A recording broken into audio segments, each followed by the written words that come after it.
Today is November 12th, 2025, and my guest is neuroscientist Kevin Mitchell. His latest book is Free Agents, How Evolution Gave Us Free Will. Kevin, welcome to EconTalk. No, thanks very much. Thanks for having me. This is a deep, subtle, nuanced, fresh look at a very old question, the question of free will versus determinism. But it's much more than that. It's an overview of evolution. It's an overview of how evolution created increasingly complex life forms here on Earth. And most interesting to me, it's a very nuanced framework for thinking about what it means to be a human being. Related episodes on the other side of the free will determinism debate include my discussion with Robert Sapolsky on his book Determined, and the recent episode with Gaurav Suri on his book with Jay McClellan, The Emergent Mind. Kevin, you start with a beautiful metaphor of the video game that your son's playing. Yeah. And the difference between your son as a player and the bartender, who is what's called an NPC, a non-player character who your son as a player encounters in the game. Explain why that metaphor is relevant for this conversation. Yeah, it kind of struck me. I mean, it was a true story. Like I was literally watching him play this video game, and it struck me that the game kind of encapsulated this concern that people have had over millennia, really, that there was the contrast between him as the player, where he seemed to be acting freely for his interests. You know, he had goals in the game. He was pursuing those goals. He was making decisions given the scenario that the game presented to him and so on. And then these other people that he would encounter, these non-player characters like the bartender, where, you know, you go and you ask them something, and then the bartender, which is just pieces of code really, responds somehow, right? But it seems like they're also characters, they're also entities, these non-player characters. And the concern is that, you know, what you have this sort of intuition that there's a difference, right? That you say, well, I'm doing things because I want to for my own reasons, and they're just playing out their programming. And then the concern is like, well, okay, but well, what if I'm just playing out my programming? You know, what if I'm just acting out my genetic, what the genetic code says I should do, generally speaking, or what my experiences have wired into my brain at any moment, so that, you know, I have an illusion of choice, but maybe I'm fooling myself. Maybe I'm a non-player character, just an automaton. And that's the existential freak out moment that you can have when you start thinking about these issues too deeply.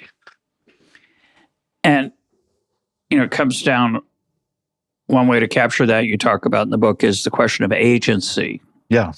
The bartender has no agency. The bartender is programmed to behave in certain ways when encountering certain things, unless the bartender goes rogue, which does not really happen in our current world. Yes.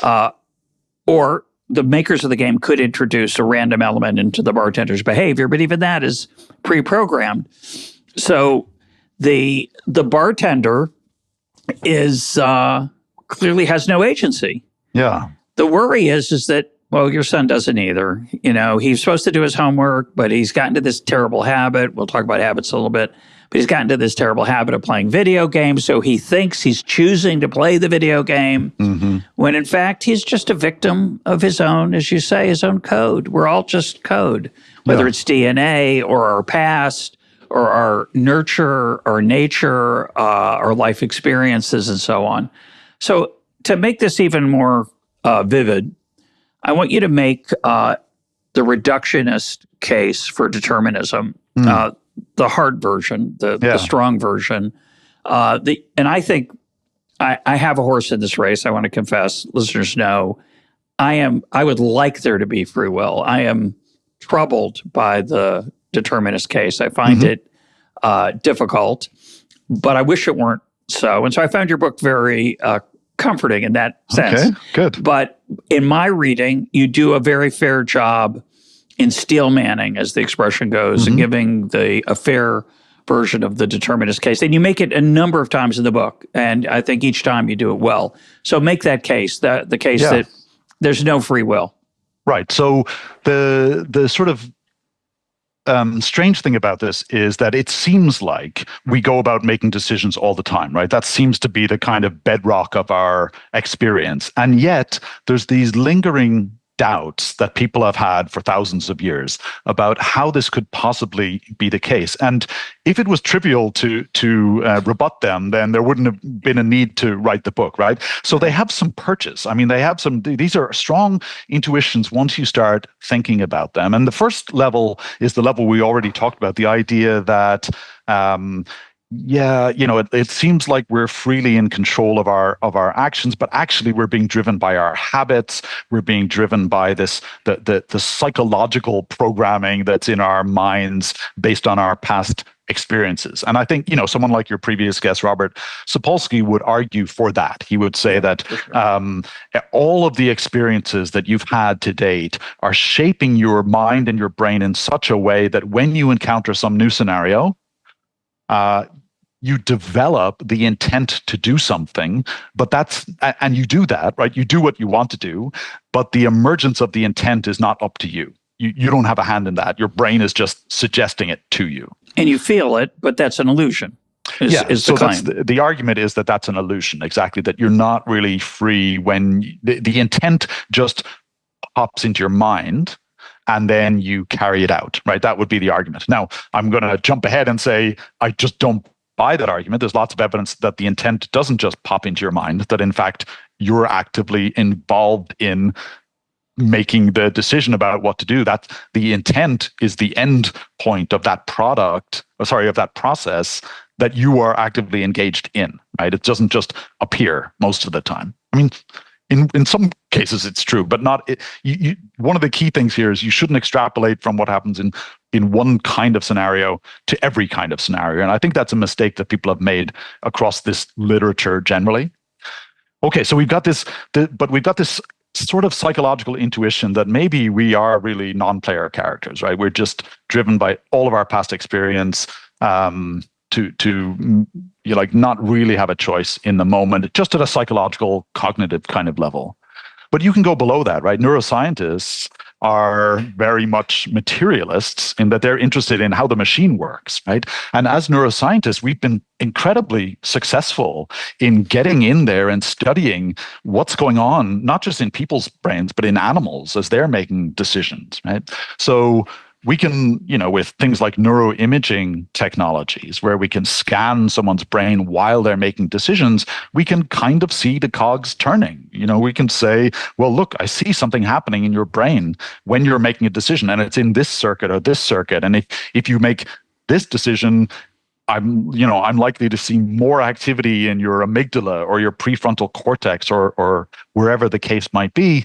And that, gives the impression that actually your brain is making the decision, not you. And that's a weird framing, right? Because it kind of suggests, on the one hand, we have this very materialist, reductive sort of view of the mechanism. And then on the other hand, you've got you. Well, what's you? Some free-floating kind of ghost in the machine? It's a strange framing. And I think there's two ways to look at this neuroscientific evidence. One is to say, clearly your brain is making the decision, not you. And the other is to say, you're making the decision using your brain. What else would you use? Obviously, there's going to be activity in your brain while you're making a decision. Right? But still, there's other experiments in animals where it's not just observing what's happening, it's driving activity.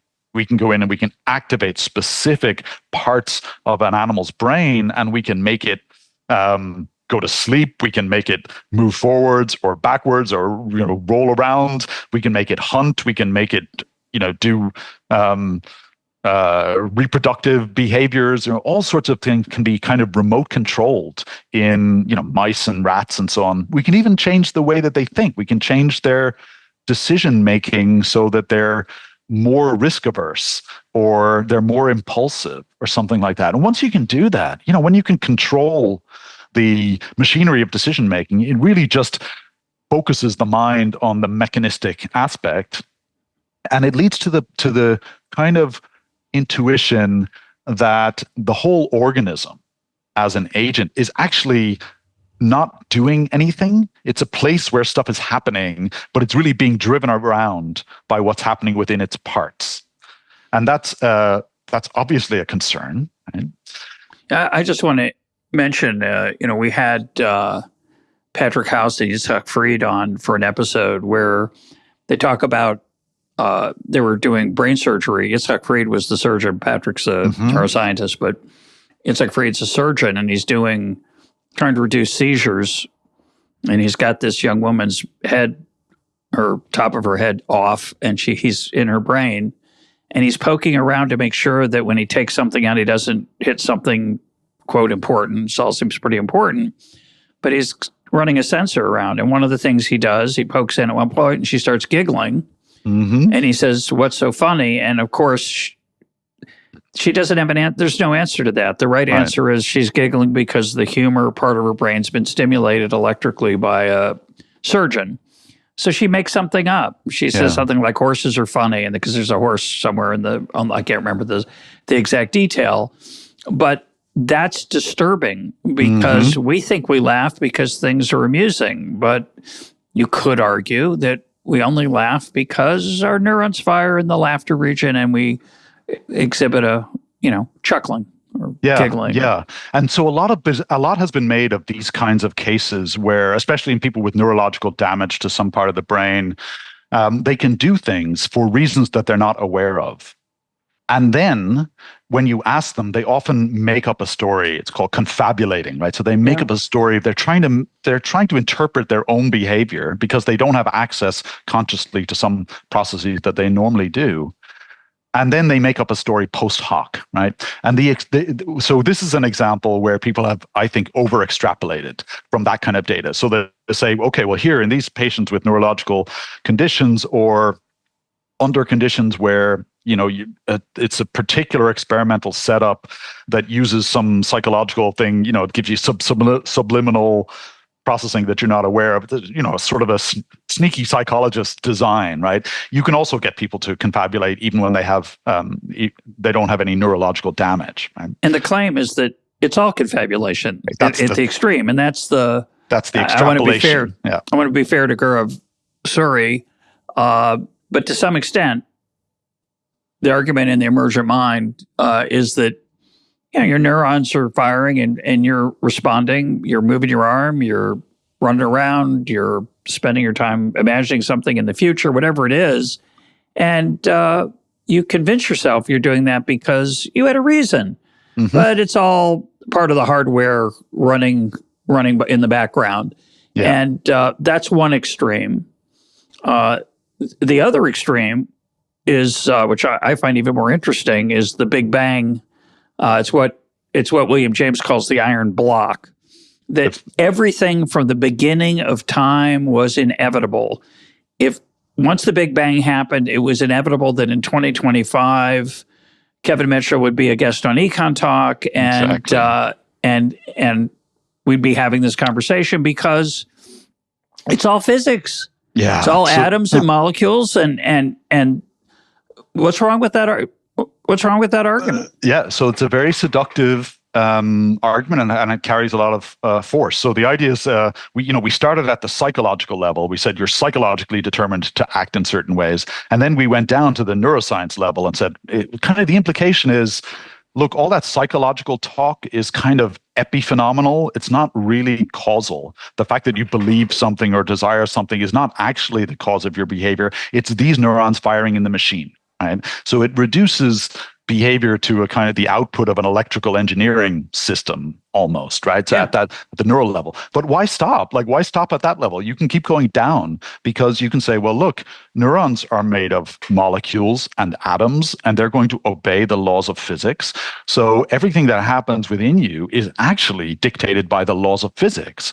So there you get to the deepest sort of level of determinism, exactly the concern that you just articulated, which is that if those laws are fully deterministic, then everything that happened from the Big Bang till now was already predetermined. And so it's all cooked in. It's cooked in. So let me just explain what that means for the laws to be deterministic. What it means is that if you have the state of the universe at a given time point, and it's fully defined, fully precisely defined at some time point, then you just apply those numbers to the laws of whether it's, it could be Newton's laws, it could be the Schrodinger equation when it comes to, quantum fields and things like that, whatever the level at which you're doing the calculation. And then there's just an outcome that's inevitable as you go along, right? That's the argument. And, we interpret that idea that the laws are deterministic really from Newton's laws of classical mechanics, because what he showed, say, for the orbits of the planets, is that when you can really, really predict where they're going to be thousands of years in advance, right? Very, very accurately. And there doesn't seem to be any chancy element there. There's no bit of randomness there in those equations. And if they get it wrong, if you get it wrong because there's a comet that you didn't anticipate, that's just you didn't have the full state of data about the system. It just in other words, there's the equivalent of the idea of an omniscient God who would know everything, then could obviously, because the universe is subject to the laws of physics, that God would know everything that would happen from the beginning of time till the end of time, whatever that means. But at any point in time, as you say, it's just mechanics. Yeah, so there's this sort of fictional being that was proposed by a French mathematician whose name was Laplace, which came to be called Laplace's demon. And the demon in this case was this omniscient being. And the interesting thing for this being was not just that they could predict everything that was going to happen, but that actually time would be meaningless for them. All of time would just be laid out as a whole thing all at once, because any moment going forwards or backwards would entail every other moment in it, right? So that's the sort of argument. And in fact, if you look at Einstein's theory of relativity, he has this idea of a block universe where it's very much the same ideas, that everything is sort of fixed, and there's actually no definition of the present moment within that, right? Nothing distinguishes the present from the past and the future, which is interesting, given that that's such an obviously important part of our experience, that these major physical theories don't know what to say about it. That's an interesting sort of thing, that a wrinkle that gets overlooked, I think. My philosopher friend here at Shalem College tells me, one of my philosopher friends tells me that scientists aren't good at philosophy. He thinks their view of time is just wrong. And that's another episode. But but that's the implication of the iron block, is that there's no before, during, or after. That's just the way we experience it. It's all pre-done. Exactly. Exactly. I wonder what'll happen tomorrow. No, you don't. Right. Might, but and so the implication is, right, first of all, the implication is the future is fixed. There are no possibilities. So possibilities just don't exist. That's not a thing that exists in a deterministic universe. And so the idea that we might be exercising choice doesn't even arise, right? It's just not relevant or applicable. It's an illusion. Yeah, under those circumstances. And so the odd thing about this, from my point of view, looking at the debate that has raged for millennia, is that it's always free will versus determinism. And determinism, many people just take it that physics says that that's the case. Physics is deterministic, that's a result of physics. And it's absolutely not. It's just physics doesn't say at all that the world is like that. So it's really weird that the entire debate in free will, when you're talking about free will, people just assume that it's free will versus determinism. And in fact, you can make a very good argument from physics that there's inherent indeterminacy in the way that things evolve in physical systems. And that's true at the quantum level, which is, I think, well known, but it's also true at the classical level, which is less well known. And the implication of that then is, well, now we've got a different challenge if we're talking about free will. In a deterministic universe, you have to ask, where could the freedom come from? There's no freedom in that universe. Everything's just inevitable. But in an indeterministic universe, where many things could happen, where there's some probabilistic nature to what goes on based purely on the laws of physics, well, then you have to ask for an organism, where does the control come from? Right? How can an organism have some control over what goes on? Because it feels like either the universe is deterministic, in which case you have no choice, or at the low levels, there's some indeterminacy. But if the way that the indeterminacy plays out, just in terms of physical interactions, if you can't affect that, and it ultimately manifests in your behavior, then you also have no choice. So it feels like we're on the horns of a dilemma. And I challenged Robert Sapolsky, or at least mentioned this role of quantum indeterminacy, and he writes about it in his book. He rejects it for those reasons. He's saying, yes, there is indeterminacy in the universe, but since you can't control it, it only acts on you. You don't act on it. So I think that was his argument, but yes, it's certainly a good argument. It is a good argument, but it misses one vital point. And the vital point is this, and this is really actually the kind of the core, I guess if you want to say, metaphysical argument in my own approach. The argument is that the fact that the future is open, that when you have some indeterminacy at the low levels, and that comes from not just from quantum stuff, there's other arguments for why there must be some indefiniteness to the future. If the future is really open. If that's true, then what it means is many things could happen, right? It's just not the case that the current state of the universe says only one thing could happen. We start at time t, the current state, then at time t plus 1, it's actually a bit indefinite. Multiple things could happen. And then the question is, what other kinds of factors could constrain what happens, right? And there you get the possibility that actually the way that a system is organized could do some work to constrain the trajectories that are possible, the possibility space that emerges. And so this is actually utterly commonplace, even though people seem to think it poses this huge metaphysical problem. Like the computer I'm using right now is constraining the paths and trajectories of electrons within it by virtue of the hardware being organized a certain way and by virtue of the software that it's running. And it does that without violating the laws of physics. It's not going down, pushing individual quantum events around. It's actually not meddling or micromanaging at that level. There's still all this noisy improbability sort of happening down there. Indeterminacy happening down there. What it's doing is constraining the possibility space of how things could go at a macroscopic level, right? So it doesn't matter, like my computer running this program, it's not affected by individual electrons zigging or zagging. It's affected by populations of electrons, right? And robust sort of emergent statistical behavior in the circuits that are doing things. So you can get macroscopic organization that controls things at a macroscopic level without, like I said, violating anything. There's no new laws of physics. There's no overriding the core theory of quantum mechanics or anything like that. It's just that level, the core theory of quantum mechanics is just not causally complete. Because it's inherently got probabilistic elements, it opens some causal slack for something else to be involved. But I really like this argument you make, and I don't fully appreciate it.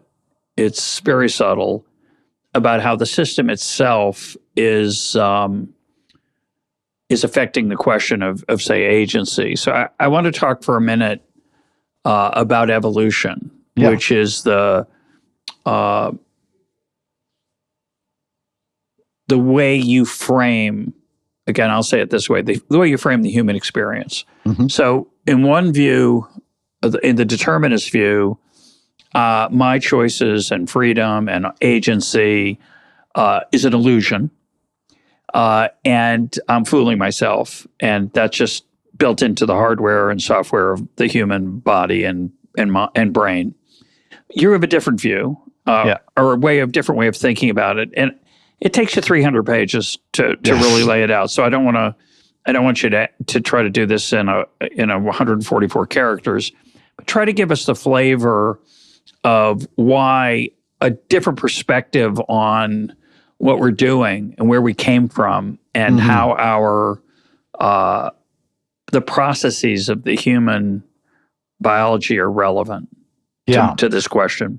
No, that's great. So I mean, my approach in the book is, yeah, like you say, to take an evolutionary approach to try and understand not just how humans can control their behavior, but how any organism can be said to be doing anything, right? I mean, so, before life emerged, there weren't any doings in the universe. There were just happenings. Things were happening. And then at some point, these entities emerged that seem to be able to do things, right? They're causal agents unto themselves. And that's a really deep question. And it felt to me like if we didn't get a handle on it at that level, we'd never understand humans, this most complicated sort of instantiation of these powers as we see them. So what I wanted to do was build up some of the concepts gradually and naturalize them so that it didn't feel mystical if at the end, I was talking about us doing things for a reason, things having meaning for us, acting on purpose, things having value. We can get a handle on those ideas in very simple organisms, even at the origin of life, and get a sense of what does it mean? Like, we want to understand what it means to be a human being. At the core of that, the question is, what does it mean to be a living being? What is life really about? And for me, the core element of life, which is actually, I think, often overlooked in biology, is agency. It's the fact that living things do things. They act in the world. So all of this hinges on this idea of macroscopic organization. And the one extra element that you need to add to this to understand it is the idea of selection. So you could have in a complex system, many things could happen. And when that's true, then you could end up going one way or the other, right?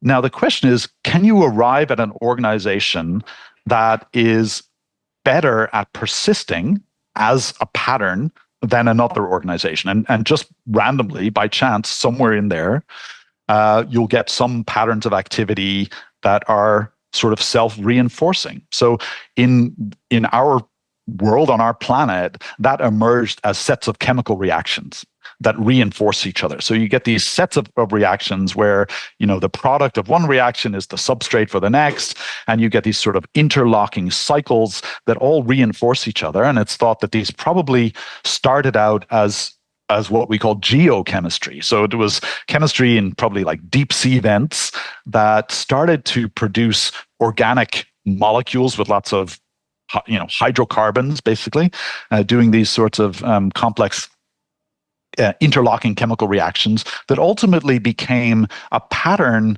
that is stabilizing itself as an entire regime. Whereas, patterns that just happen to arise that were unstable, well, we just don't see them. It's just it's a tautological kind of dynamic where things that are good at persisting tend to persist. They're then the substrate for further evolution and so on. And eventually this geochemistry became biochemistry, and we had, free living organisms that are, they're contained within a little membrane, a little bubble or a cell wall that separates the inside from the outside. And then they're also, in a sense, trying to persist. They're doing work. They're doing thermodynamic work to keep that pattern, that dynamic pattern going, right? Which is, again, that's a completely new thing. There was nothing like that in the world before that. So let's take an example that would, and I'm not sure what you're going to say in response to this, but a flower, a plant, will turn toward the sun. Yeah. I turn toward the buffet, or the football game, whatever, or your book. I have my own actions. The flower is, we might think about, a rock that gets strewn from a volcano is a happening. It has no agency. It has no control. It is subject to the laws of physics. And if we had all the data, we can tell you where the rock's going to land. If we know the force at which it's expelled from the volcano, what angle. There's some chaotic stuff about when it bounces around, but let's put that to the side. Sure. The flower acts as if it has agency. Mm-hmm. We don't think it. Some people do think it has consciousness. Argue. Yeah, it's been argued, but I don't. So I'm going to say it looks, that's an illusion. If the flower can't talk, but if I could turn to the flower and say, why'd you bend over that direction? You say, well, I like the sun. I think it's good for me. And I've learned that when I do that, I do better. It doesn't talk. It can't explain itself, but it looks like if I didn't know better, it looks as if it has agency and autonomy. Mm-hmm. When I turn to the football game, when say my wife in the restaurant wants me to be talking to her, and I find myself unconsciously trying to check the score, am I any different from the flower? What's going on there? I mean, what's significant about my wetware, the combination of my brain and body and DNA and cells is much more complicated than the flower in a certain dimension. But am I really any different? So this is the journey that the book tries to trace, is this trajectory from as if agency to real agency. And what you when you were talking about real agency, you mentioned the word consciousness there. And there's an idea that there's an extra element here. It's not just that you're acting for reasons. It's that you're aware of what those reasons are. You would be able to articulate them if somebody asked you why you did something. You might be able to interrogate them yourself and ask, is this a good reason for doing something, and so on. And so that's the highest level that we know of agency, which has this level of metacognition, where you're aware of your own mental processes, right? But the trajectory evolutionary was a long way to get there. And it starts out with a much more simple kind of agency, which still is purposive, right? There's still a purpose to it. They're still acting for reasons, even if the reasons are kind of baked in by evolution. So even like a bacterium that has a tendency to move towards a food source, for example, is acting for a reason relative to its purpose, and its purpose is to persist. And it's not aware of that. There's no awareness, right? But it's just driven by the millennia, eons of natural selection and random mutations to get to that point. Exactly. But the purpose is a very real thing. You can't understand what's going on without recourse to saying that the reason this thing is configured in the way that it is that that's a good policy to have that favors its persistence. And so, I talked about things being this sort of dynamic stability, right? A living thing is just being a set of dynamic processes, a pattern that's trying to persist through time. The problem is the world doesn't cooperate, right? The world is changing. It's this dynamic, hostile environment usually. And what that means is that living organisms, it pays for them to be reactive or adaptive to as conditions change. Or proactive.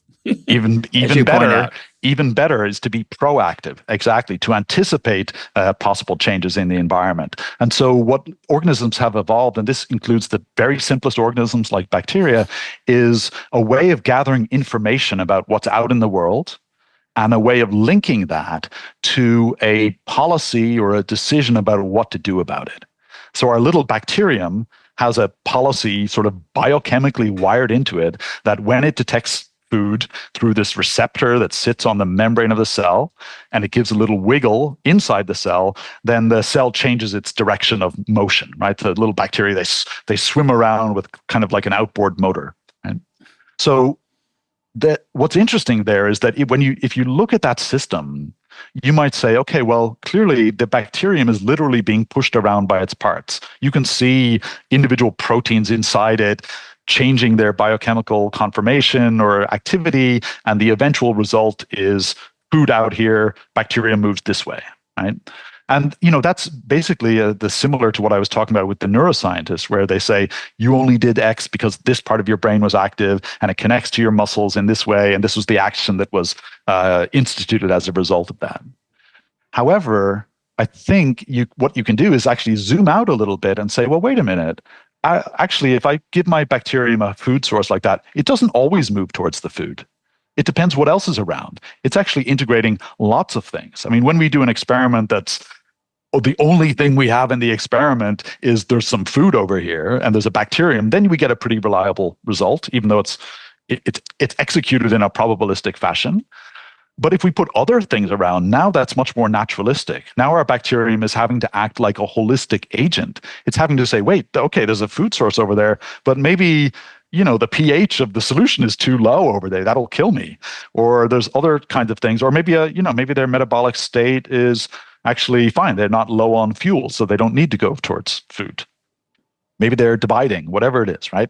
So when you take a more holistic view, what you get rather than this mechanistic reductive thing being pushed around by its parts, is you get an organism that's encountering the world in a proactive way. It's not sitting there waiting for some stimulus. It's always active, and it's exploring the world. It accommodates to new information. It integrates a bunch of things, and then it kind of makes an all things considered judgment that's optimal given multiple goals and multiple parameters that it's trying to satisfy. And I mean, there's a direct analogy to economy here in terms of bounded rationality and trying to optimize over multiple conflicting goals and timescales and so on. And local maxima and right. Absolutely. It could be that going forward a few inches seems like a bad idea, but if you just go a foot, it's a fantastic paradise for this bacteria. But yeah, so living systems have had to evolve control systems that allow them to adapt to changing conditions, and that basically give them the power to act in the world as a holistic entity, as an agent. And the reason is that the agent is acting for reasons that favor its persistence as a whole thing. It's not like the individual proteins within a bacterium are not trying to persist. The whole pattern is trying to persist. Even if it's only as if, like once you get strong enough, there's actually no difference from as if and really is. It's until you get to points where there's now this meta awareness of goals and reasons and so on. So I think we can start with the simplest life forms. We've got purpose, we've got meaning, value, we've got informational kinds of causation that are at play that transcend just physics, right? When a receptor binds a food molecule like a sugar on the outside of the cell, there isn't any transfer of energy or momentum that's pushing anything around.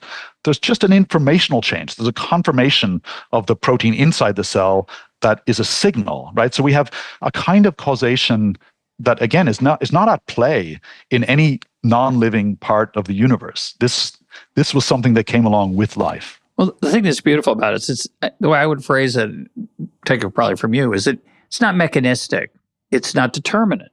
It's not, you can't predict, no one could predict it. It's not, even the omniscient demon might have, or God, it's fun that Laplace called it a demon, would have trouble anticipating it because you'd have to look inside the cell. Now, if you had all the information, maybe you could.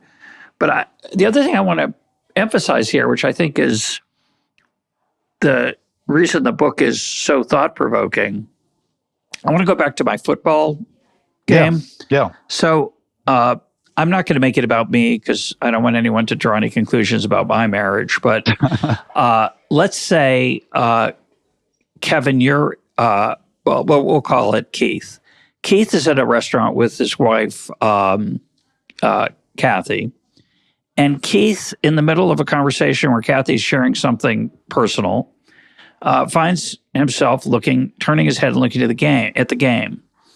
What's interesting about the human experience that your book forces you to think about is that Kathy doesn't say, well, he can't help himself. It's all predetermined. Kathy says, why aren't you listening to me? Mm-hmm. Don't you love me? Why are you not giving me your full attention? So Kathy, inside her skin, inside her shell of humanness, is going to make working assumptions about Keith's motivation, Keith's agency, and she's going to hold him accountable. Yeah. And really what your book we'll turn to character in a minute, but what your book reminds us is that, if Karen does that enough, Keith might become a better conversationalist. Mm-hmm. Or he might end up getting divorced because Karen is either frustrated, hurt, would think she could do better somewhere else, going to move away from the rock, like the bacterium. Right. And that that's the way we live as human beings. Yeah. Nobody lives forget the philosophical questions of free will versus determinism. Nobody lives for a second. Well, they do occasionally because they want to excuse their behavior, but almost no one accepts in their own life the idea that they can't control themselves. Yeah. After the fact, they might say that. But everyone holds as a model that we have choice, we have agency. We shame, as you point out, we shame people who act badly in our view. We honor people who act well, which would make no sense. Yeah, in a deterministic universe. Yeah. Are we just, does the illusion extend that keep going and going? Yeah, it does make no sense. And I think you're right to say that even the most ardent free will skeptic, the most avowed free will skeptic, doesn't live like that, right? And the implication is not just about whether we make decisions and should be held accountable for them. It's about what it means to be a human being. Because if you think that actually you have no agency and autonomy at all, you're not a human being. You're not a person. Right? I mean, the definition of a person is someone who has enough autonomy to be afforded the dignity of being thought of with personhood, right? I mean, it just doesn't mean anything to be a self. At least after a certain age. At least after a certain age. Absolutely. But it doesn't mean anything to be a self if you don't have some autonomous kind of control. But I want to, so you touched on a really important aspect here, which is the idea that Keith could learn or could be trained not to look at the football game during a conversation or a dinner with his wife, right? So that is the next sort of stage in the evolutionary process is once we go from unicellular organisms, where they have to figure out what's out in the world and what should I do about it, we get this transition in evolution to multicellular organisms, and then they had to reinvent this equipment for figuring what's out in the world and what should I do about it, and the ability to actually move around in the world. So they invented sensory organs, eyes and ears and whiskers and antennae and so on. And they invented muscles and limbs and things for moving around. And they invented a control system to hook those things up to each other and to adjudicate over complex sets of possibilities. And that is, of course, the nervous system. And the amazing thing with the nervous system is, evolutionarily, you can wire in some pre-configured control policies that are just good things to do, like, an escape response of a startled rabbit or something like that. It's not thinking about anything. That's wired in by evolution. It doesn't require any learning whatsoever. It's a reflex. Exactly, right? And we have our own reflexes as well that are just good things to do. But nervous systems are amazing because they can learn, right? So what that means is that it enables individual organisms over their lifetime to acquire new information. And most of the information that they're interested in is based on how things have turned out, right? They've been in a certain scenario, they've tried some action, and it either turned out well or it didn't. And if it turned out well, then that's a piece of information that they can use. Actually, either way, it's a piece of information that they can use if they're faced with the same scenario again or a similar scenario. And this is where we learn not just about, the outcomes of actions, but we also learn about the nature of the world, the kinds of entities that are out in the world. We can categorize them as like living or non-living, cats or dogs, human beings, males or females, things you can eat, things that might eat you, whatever it is, right? You develop these categories where when you learn one thing about a member of a category, it doesn't just apply to that one thing, it applies to everything else, right? If you've ever been bitten by a dog, you can be shy of all dogs in the future because they're the type of thing that can bite you. So we can build up this complex kind of model of the world that's populated with all of these kinds of entities, these categorical relations between them, causal, a sort of network of causal relations, and those causal relations particularly apply to what I can do in the world and what things in the world can do to me. And then that's the array of information over which we're operating when we're making a decision and we're trying to say, what's the best thing for me to do? And you're drawing on all that past experience. And, you mentioned habits, which habits get a bad rap because there's a sense in which having a habit is just reducing your freedom. And in one sense that can be true, but in another sense, it's really good, right? So I've got lots of habits that I apply all the time, where a habit is basically just like, I know in a certain situation, this is a good thing to do. And I don't need to think about it actively now. I don't need to expend cognitive resources and precious time because I've thought about this loads of times before. I know what's a good thing to do. That's just a super, super efficient way to manage your control system and make the most out of the learning from experience that you've had. And so when you're faced with a scenario in which, that's very, very familiar, there may be a habitual response that you engage in. And then the question is, okay, for free will, what does that mean? How do you interpret that? So, I want to go back 1 second, and I want to read what you say about habits because it's, I think, so fascinating, eloquent as well. This idea that you get bit by a dog and your brain learns very quickly what a dog is that doesn't look anything like the dog that bit you. Yes. Different color, different species, doesn't matter. The brain is able to generalize. Of course, it makes mistakes too. That's what it's a bias. Bias is powerful. It helps you generalize. It also leads you astray. If I can make a bad pun about dogs. It reminds me, a student once said that my exam in economics was unfair because, quote, Professor Roberts expected us to apply the material to things we'd never seen before. That was the goal, and that's called thinking. Yeah. So if you know 4 times 6 is 24, and then I said, well, what's 4 times 7? You said, well, I don't know. You haven't taught me that. Well, then I didn't do a good job because I didn't teach you what multiplication really is. And the whole idea would be that I don't have to teach you every single case of math and multiplication. It's good to know them by heart, but obviously saves time. It's a habit. Mm-hmm. But the amazing thing is that you're referring to is the ability to learn and to carry knowledge forward and generalize is unique to human beings, more or less. There's some obviously animals that can do versions of it. But I want to read your quote about habits because it has the thing at the end that's really quite spectacular.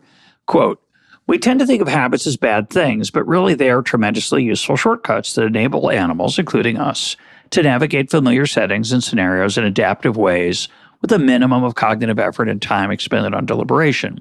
We've done all the hard work of thinking about this already, so why do it again? Our brains know how things are going to turn out, broadly speaking, if we behave in tried and true ways in most of our everyday contexts. Okay, that's the first part of the quote, but here's the punchline, which I think is just spectacular. You're right. People are sometimes asked, if you could go back in time and give your younger self some advice, what would it be? In reality, what happens is precisely the opposite. Our past selves are giving advice to our present self all the time to ensure it has the best possible future. End of quote. Expand on that. Yeah. Well, thank you for reading that out. Because I think that for me was a sort of when I kind of got that concept, I felt like it was going to be useful because that's basically what learning is, right? We have learned from the past and it extends into the future. But the other thing that this encapsulates is again a kind of a deeper metaphysical question of what it means to be a self. And for, in a physics kind of a frame of mind, or even a neuroscience frame of mind, the self is just the physical organization of the thing right now at this moment in time. And to me, that's just physical stuff. That's not the self. The self is the continuity of that pattern through time. And for us to be a self means not just maintaining this pattern of physical processes, it means maintaining our psychological selves, our biographical information, all of the knowledge that we've learned, all of the habits that we've picked up, plus all of the projects that we've committed to that extend into the future, right? I mean, right now, I'm committed to all kinds of things that I'm doing over time that will continue to inform my behavior, even though the choice I made to do them might have happened a long time ago. If somebody chooses to go to college, then they've made a choice that informs, but also constrains what they're going to do over every day for the next 4 years or whatever it is. So the necessary thing is to think of the self as having this extension through time. And actually, it's got temporal parts, right? So we like to think of ourselves as having spatial parts. Of course we do. We've got hands and legs and arms and heads and whatever. But we've also got temporal parts, right? And so right now, I'm a part of myself, and that self extends through time and includes my past and future selves. So, sorry, that got a little philosophical, but it's really important. It's really important because it gets at what I love about your one of your critiques of the free will concept is that it helps to frame it as constraints. Yes. So when I make, here's the famous example is Odysseus binds himself to the mast. Yes. Because he doesn't want to be seduced by the song of the sirens in the Odyssey. Yeah. And so is he constrained? Is he constrained if he chose to be constrained? How do you start to think about that? And that's your point is that that's not constrained. That's a constraint that was chosen. So it's not a constraint the way the determinists might think about it. And you point out, and this is what I think, this is really beautiful. It's a philosophical observation, but it's quite spectacular. If I was unconstrained, so I'm not at the whim of my past, I'm not at the whim of my DNA and the way it was encoded, I'm not at the whim of the way I was raised by my parents, I'm free. I've got free choice. That's free will. And you say, and your point is, I'll let you elaborate it, but the way I understood it was your point is that that's not even a meaningful statement. I mean, how could that possibly be? It's not a person. Exactly. If you have no history, no biology. Well, yeah. So of course we're constrained. The question is, can we choose within those constraints to do things? Exactly. That's exactly right. And I think the reason I set that up that way is that because some people argue for this absolutist version of free will, where they say if you're subject to any constraint whatsoever, when you're making a decision, then you're not free and you don't have free will. It's like an all or nothing kind of scenario. And what I wanted to say was, well, think about the scenario you're proposing here, where I can act for no constraint, which means for no reason. With no history. I'm not allowed to have any memory of anything. I'm not allowed to have learned anything because any of those things is a constraint on my behavior. It just becomes a meaningless thing where actually what happens in that scenario is the self evaporates. There's nothing left. There's just a random behavior generator. So it was a way to say that objection, by setting up free will in that way, it just becomes an absurd kind of thing. It's not. It's a straw man. Exactly. A straw man.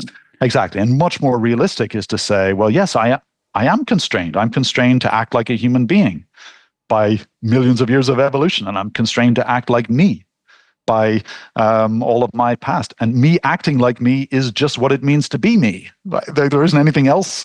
In fact, when people really act out of character, it's often a sign of mental illness, right? I mean, we take that as a pathology when people start acting in ways that are not their normal personality or against their own interests, or in ways that are sort of unusual given their biographical history and their psychology. So that just is what it means to be you. And then the question is, okay, within that set of constraints, is it so much constraint that at any moment you actually have no choice, right? You're in so much control of yourself that you've ended up with no choice. And that's sort of where Robert Sapolsky ends up. It's a sort of an ironic point that is like, we're so controlled by our psychology that it leaves us with no choice. And there's just actually no evidence for that.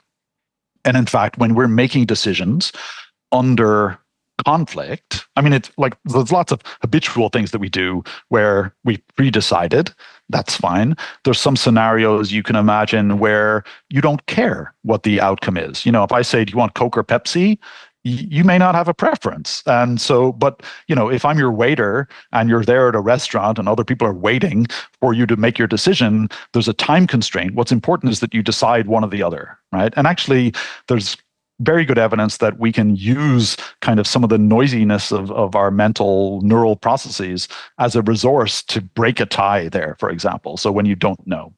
So you can have a habitual response, you can have a kind of an arbitrary response, Or you can have a response where you do care, where it's a conflicted scenario. You really care, but you're not sure, right? You've got good reasons to do both A and B. You can make separate arguments to yourself. You can deliberate over those. And then at the end of that process, at the beginning of that process, it's not determined. It's really open what you're going to do. And by the end of it, you'll have decided by weighing up these different reasons and against each other. And it's just not the case that you're kind of running through, you're running the parameters of a scenario through a preset algorithm where the weights of these different factors are already set. What you're doing in deciding is figuring out what those weights should be. Because it's not just one thing at a time, it's lots of them, right? So that's a process that, on the psychological level, that feels like what deliberation is doing. On the neural level, that looks like what deliberation is. And on a philosophical level, you can just say, well, that's just what deciding, that's the agent deciding. Like, what more do you want? That's what's happening. Let me give you a harder case. And I'm trying to resist being a cheerleader because I do like what you're saying, but let me try to give you a more challenging case. You gave the example of Coke and Pepsi. Yeah. Do you drink either of those? Rarely. And when I do, I prefer Coke. Okay, as it happens. But in my case, I literally don't like Pepsi. And the reason I used to drink Tab, which is a drink that some of our older listeners may remember. Yeah. And when Diet Coke came along, I thought, this is awful. I can't stand this. But I got used to it, and it became my drink of choice for a long time. So let's take so that's a simple example, but let me take a variation on that. So my wife and I have coffee every morning, almost every morning. And I like my coffee with a lot of cream or milk and a lot of sweetener. Some people would say I actually like drinking sweet milk with a little bit of coffee flavor. And I don't think it's so good for me to drink that milk and the sweetener. It's chemicals, or if it was sugar, it's not good for me either. So every once in a while, I say, well, I'm going to drink it without those things. I'm just going to drink my coffee black. Mm-hmm. And I hate it, right? But I'm also aware in the back of my mind that if I did it for a month or two, it would become what I'm used to. And the coffee I drink now would become cloying and disgusting. Mm-hmm. It's so sweet, which is what my wife says about many of the drinks I love. She just can't drink them, and they're my favorites, like Diet Coke, say. Mm-hmm. So let's talk about that process. I have a choice tomorrow morning. I can have my coffee black or without those things, and I convince myself that, I like it with the sugar and the cream. There is a chance. I think I have agency. I think I can give those up. And I could fool myself into saying I choose not to. But you as the outsider might say, his self-control is a mixed bag. I think he's just fooling himself.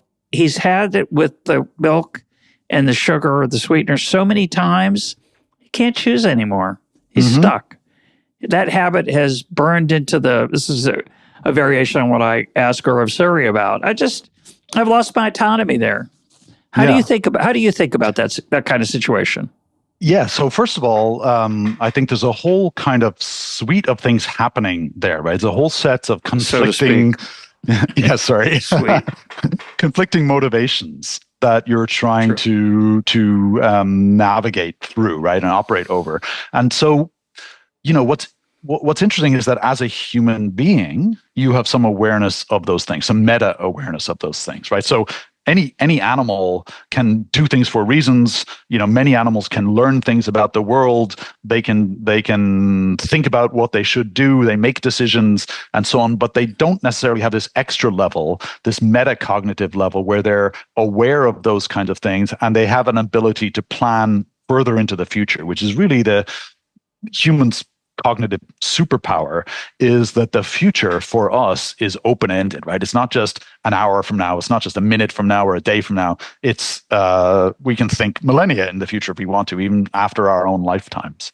So that ability means that what now far future goals become part of the calculus of our decision making, right? So you might say, I mean, in the example you gave with artificial sweeteners, it's probably not going to have health effects. But say you were a sugar addict there, yeah. right? And you were, you had, your doctor said, well, you have incipient diabetes. You really need to cut out this sugar. Well, now you'd have two conflicting goals, right? You have a short-term hedonic drive in the sense that you like the taste of sugar and you're used to it and your brain is kind of expecting it.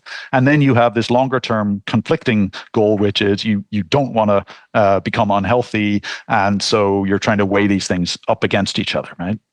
So this is where we get this question of meta volition. Can we control our own desires? And this is something that, as Harry Frankfurt said, we're the only animal, the philosopher said, we're the only animal that has desires about our desires. Yeah. And I guess what I'm asking is, can I control that desire about my desires? I like the idea of it. I have a feeling about it, but can I do anything about it?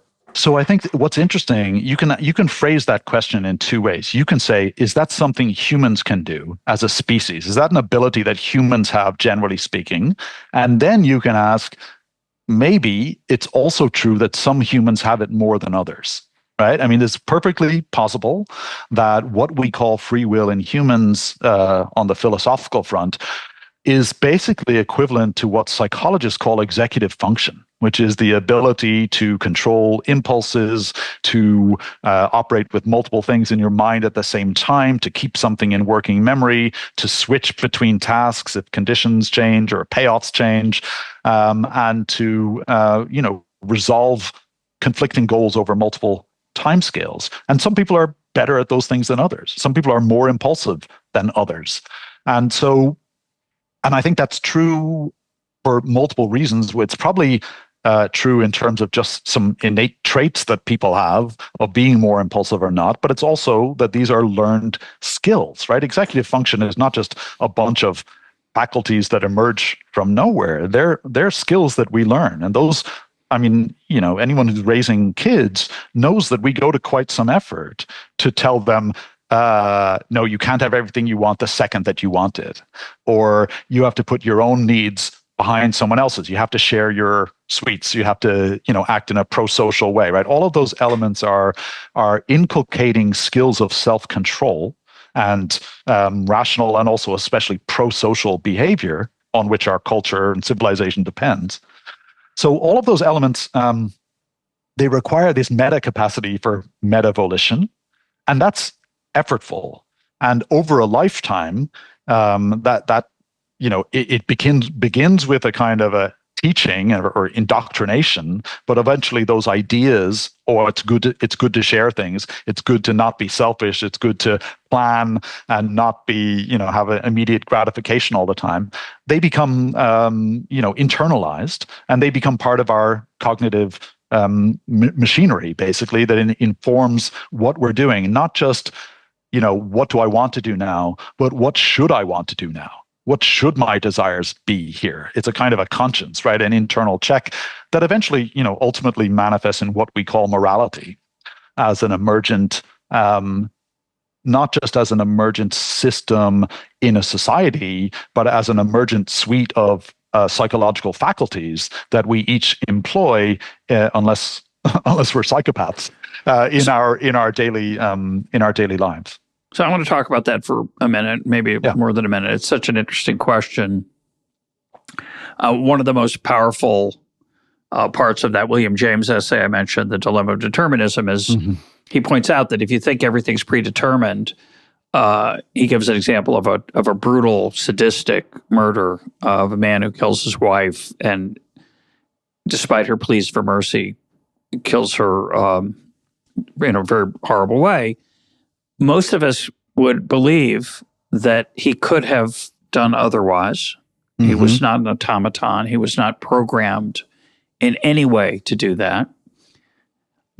Most of us would believe that it is possible that after he did it, he would have regret.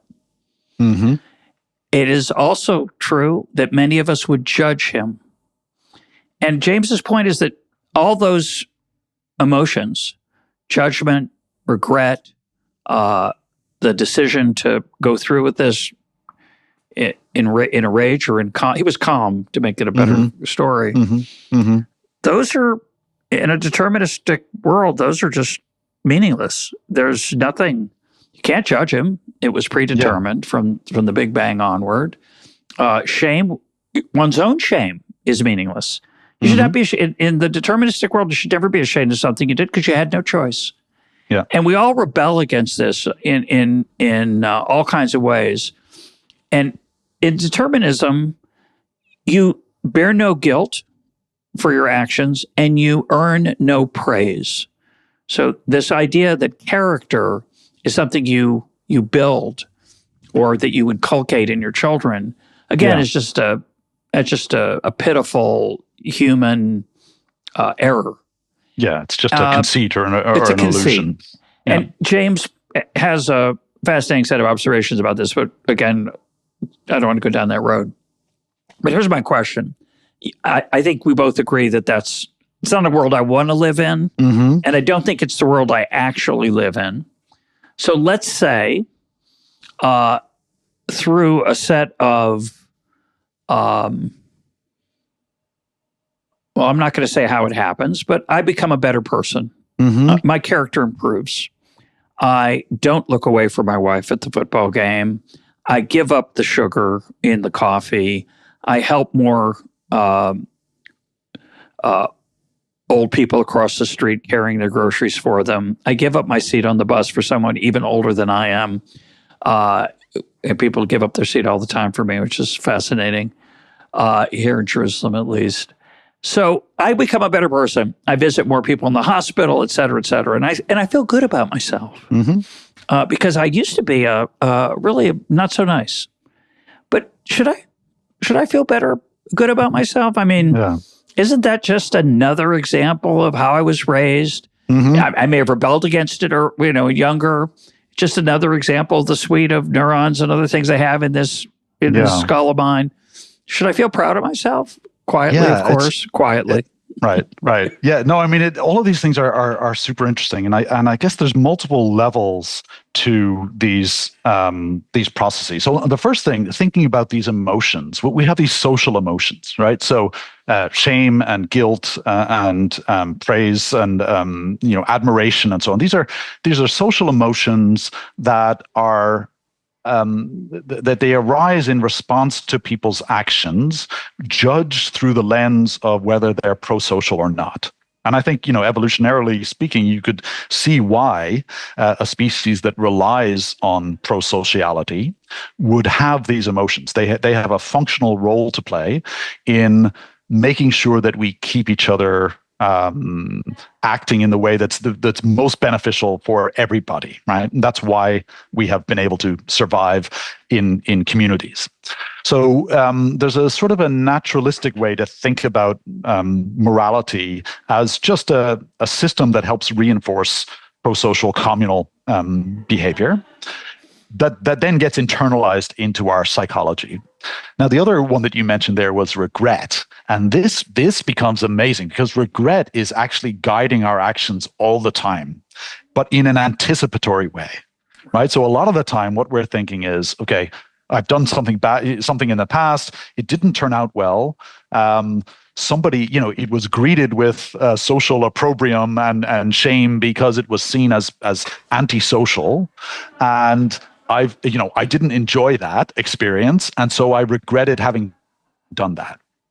Now, all of us have had occasions like that where we've regretted doing things, right? And we learn, not to do that particular thing again.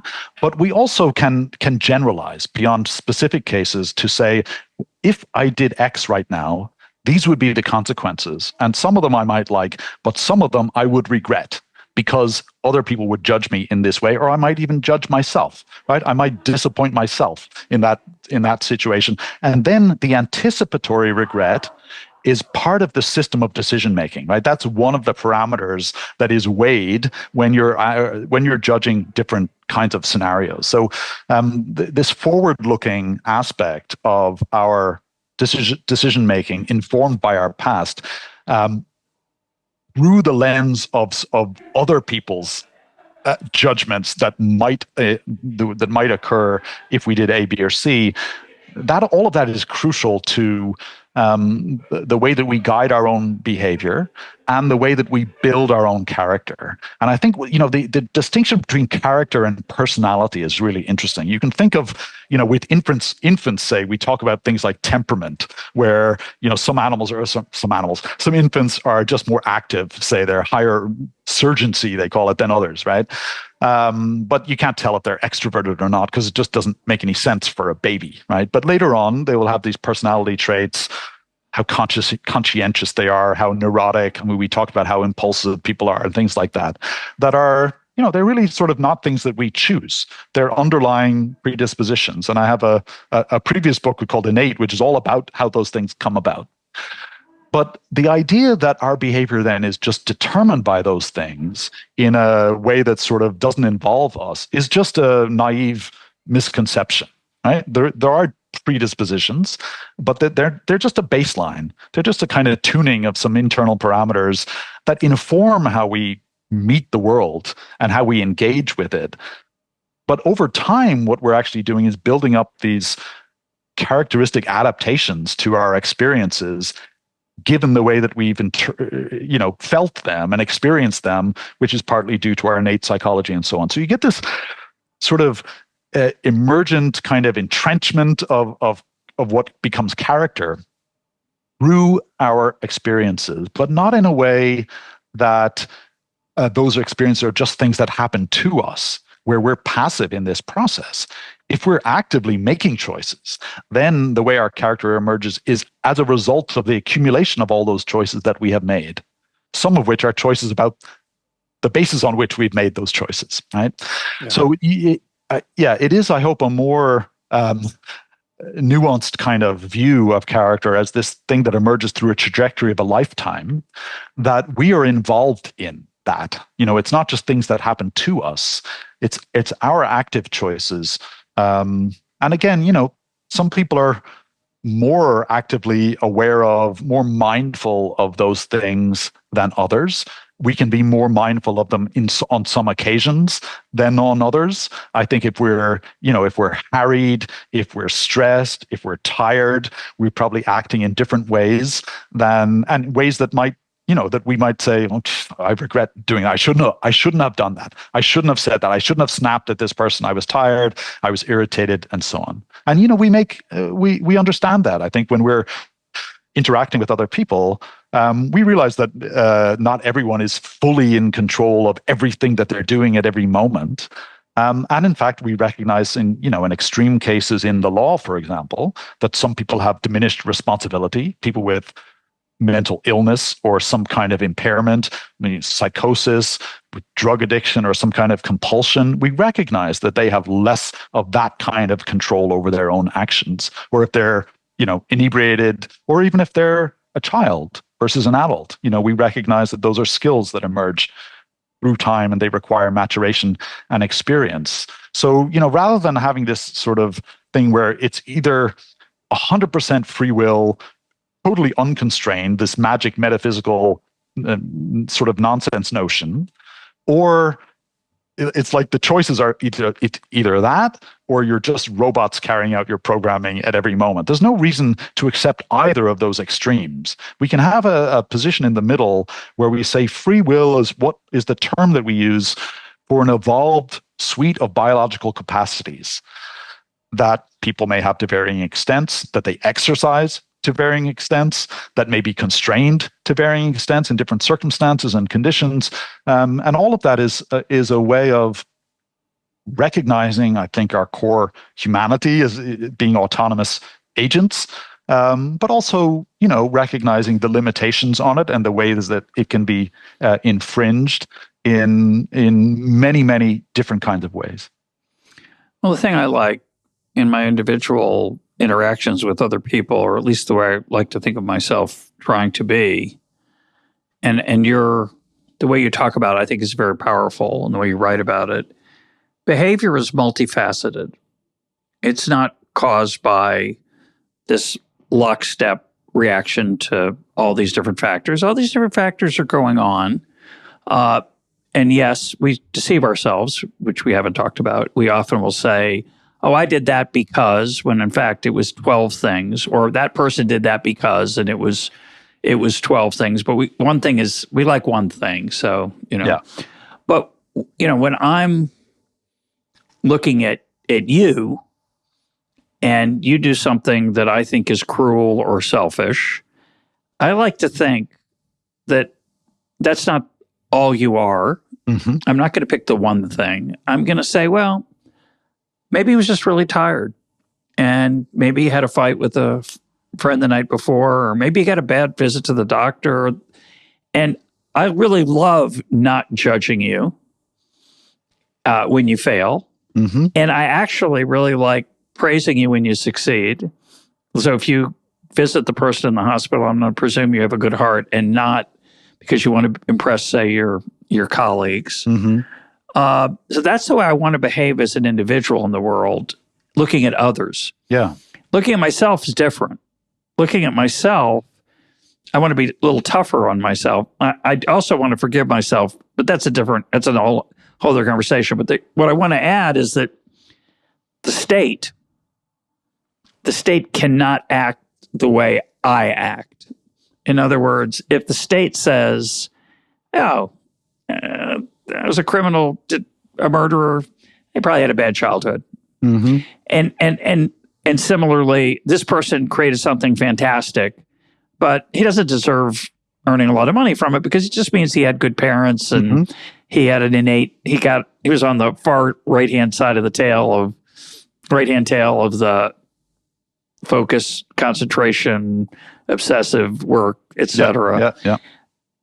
I don't want to live in that world where the government acts that way. And the reason is because, and I think, I talked about this with Sapolsky. I don't remember what he said. And I also talked a little bit about with Sam Harris when a little bit of our morality conversation. We talked a little bit about morality. Deep down, it does make a difference, right? We don't believe that it doesn't matter whether you punish criminals or not. Most of us, we don't believe it. Oh, there's no reward. They don't need reward. Incentives aren't important, financial incentives to get people to do the right thing, because it's all baked in. We don't feel that way. Yeah. And we don't actually think, oh, I can't help myself by putting this penalty on. I just must have been preordained. We act as if we have agency. And I think that we're rewarded with knowledge and information that confirms it, that we're right. But yeah, no, I agree. And I take a very kind of, I guess, a pragmatist's view. I mean, you talked about William James and that pragmatist tradition of thinking about, systems like morality and our social conventions that have built up around them, where it's very hard to do some philosophical exercise or thinking about free will in this absolutist sense, and then say what the implications should be for something as complicated as our legal system, or even just something as complicated as the normal kinds of modes of interaction that we have with each other, where holding each other accountable for things and holding ourselves accountable for things is just a normal part of that process, right? I mean, we think about, moral responsibility as this sort of burden, but your responsibility is my rights, and those are two sides of the same coin, and that's just how society works. So I think for me, the important thing is to say, look, you can't really draw sweeping kinds of conclusions about the way society should be structured or a particular system should be structured based on these metaphysical claims or arguments or conclusions. They can inform them, right? But they can inform them. They can be taken in multiple different ways, because there's just layers and layers, and there's always a counter argument. You say, I shouldn't blame this person for committing this terrible crime, but on the other hand, I should protect other people in society from them, and I also should not lock them away forever, and I should give them a chance to be rehabilitated. And so all of these things factors are there, and I guess the one thing I would say is that there's a history of many smarter people than me thinking about these things in terms of sociology and jurisprudence and the legal systems that we have and moral philosophy and all these sorts of other aspects. It's not like it's not like the lawyers and the sociologists have been waiting for the neuroscientists to show up and say, how should we think about these complex things, right? It's just, it's a sort of, it's a slightly arrogant idea that we could have the answer to these complex questions. I think there's information that we can offer that's important to take into account so that we're not, deceiving ourselves. But there's so many layers of complexity, beyond what I've talked about in those other realms that it's, I don't feel confident extrapolating, and I wouldn't argue that anyone else should either. One of the things that's fascinating about this is, as you point out in the book, and we alluded to it briefly, these arguments are not just from the 20th century. William James wrote in the I think is the essay we're talking about. I think he gave it as a talk, I think Harvard Divinity School in 1884 or so, 1888. Yeah, 88, I think. Yeah. And my colleague here, who I mentioned earlier, he said, we haven't really made any progress since then. That's as good an answer as you can find. It's, he might like your book as a more thorough answer, but he thinks James had it right, and it hasn't changed much. To be honest, I think Epicurus had it right, and that was 2,500 years ago. So. That's what I was going to say. The amazing thing is that before we had any great scientific knowledge, there are people on both sides of this, but the determinists were arguing for determinism long before modern science, which is fantastically amazing. Yeah. I want to read a passage that is about the dynamism of the self that you talked about earlier, and I'm going to ask you a hard question. Okay. I think it's I think it's a legitimate question, but we'll see. Here's the quote. That lets us recognize something vitally important. Life is not a state. It is a process. You are not just alive, you are living. That is an activity you're doing, that each of your cells is doing. You are more than the pattern of physical matter that makes up your body right now. You are that pattern persisting through time. The individual atoms and molecules and cells that make up the pattern are being turned over and exchanged with the outside world all the time, but the pattern remains. Life is thus like a storm or a tornado or a flame. None of these things is made of the physical atoms or molecules contained in it at any moment. Those elements will be replaced in the next moment. The storm is the ongoing process that is organized or orchestrating all those molecules into a higher order pattern. It's the physical relations between all the elements that is maintained. The difference is that storms or flames fairly quickly blow or burn themselves out, but life does not. Life goes on. It's a really, end of quote. It's a beautiful statement of what you were talking about earlier. Mm-hmm. But here's what's funny about it. I don't know if I'm being fair or not, but it's a very Buddhist conception of life, the dynamism, and yet your conception of the self would, I think, be rejected by the Buddhists. Yeah.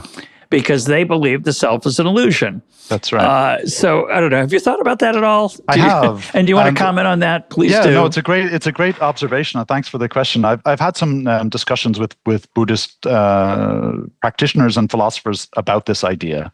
So the notion that in Buddhism is that, if you look inside yourself, to try and find where this self is, you won't find anything. And, this is an old idea. David Hume also talked about this. Sam Harris talks about this a lot, where the idea is like, there isn't a part of the brain. You can't find inside your brain where the self is. The manager. Where's the person in charge? I want to talk to that person. Right. I want to talk to the manager. Right. You won't find them in there. Okay.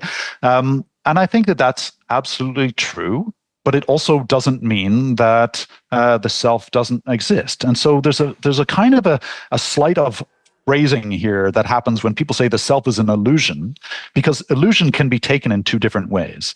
And what they mean is usually it's not what we think it is. That's fine. Lots of things are not what we think they are. gravity is not what we think it is, but I'm not going to jump out the window, right? So things can be not what they think they are and still have an existence. But usually, so they often will justify the claim on the basis it's not what we think they are. But then in some cases, they'll make hay by smuggling in the other meaning of illusion, which is it's not a thing at all. It's not real, right? So I'm happy to say the self is not what we think it is in a naive folk psychology kind of a way, but that doesn't mean it's not a thing and not real.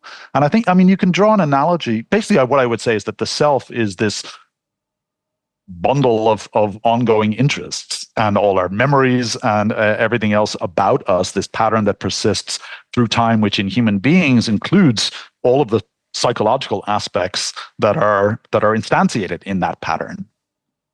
And that's fine. Like if someone wants to say to me, you're nothing but a bundle of Kevin interests and Kevin memories and Kevin goals and desires and ongoing projects and commitments and so on, I'm like, okay, that's fine.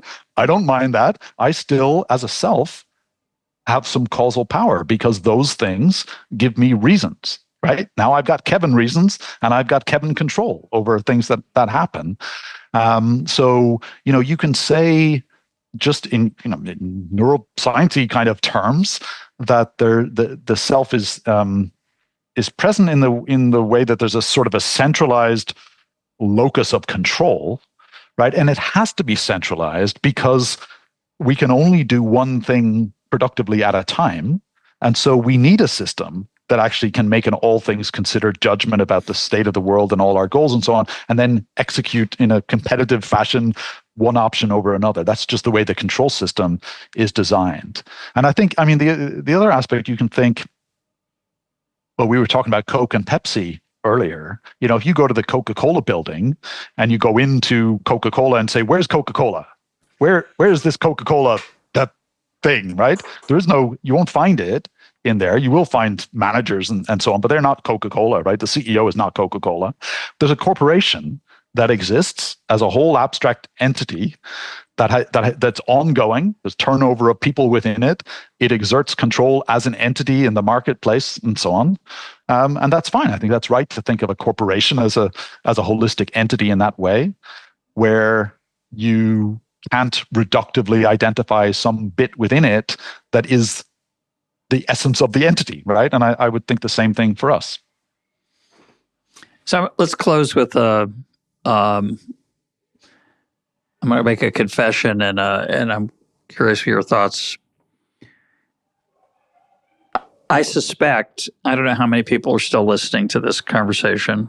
If you are, still listening, I'm sure they're all been fascinated, but some of them may have fallen by the wayside. And I mention that because I find this, I think, much more fascinating than the average person. I suspect you do too. And one of the reasons I find it fascinating is that it deeply enhances my sense of being a person. Sometimes I'll find myself in a social situation. I'm at a sporting event or I'm getting on the bus, and I look around and I hear all these people. I know something about them. I'm pretty sure they all have brains. There's something like mine.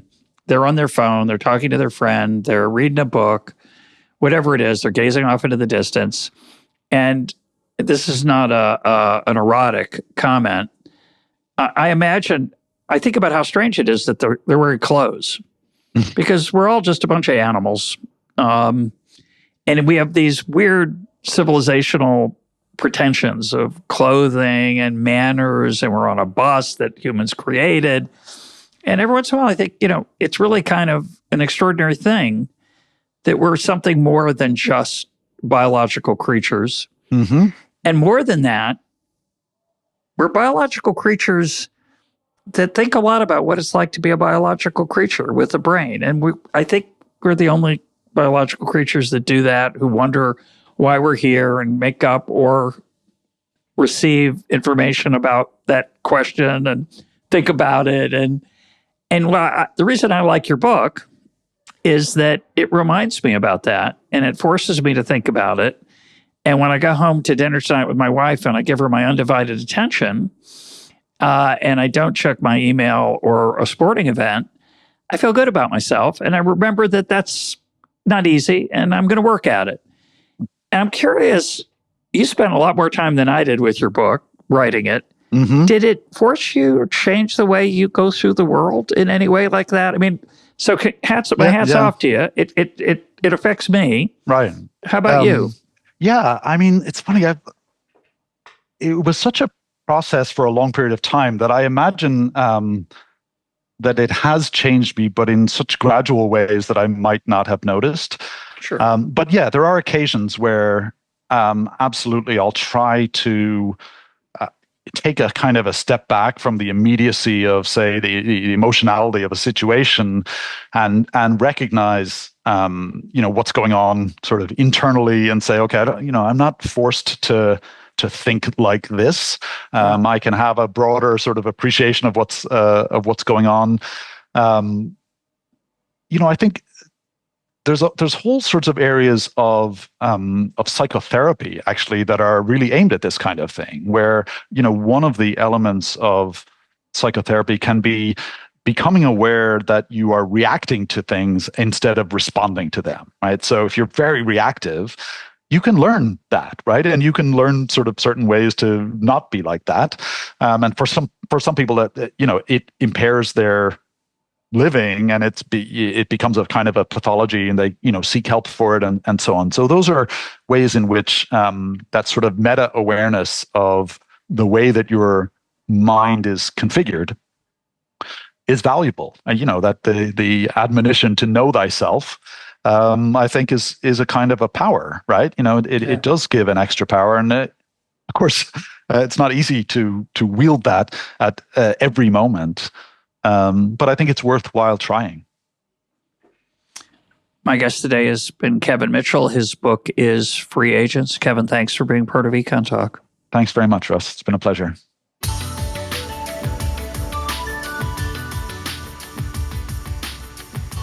This is EconTalk, part of the Library of Economics and Liberty.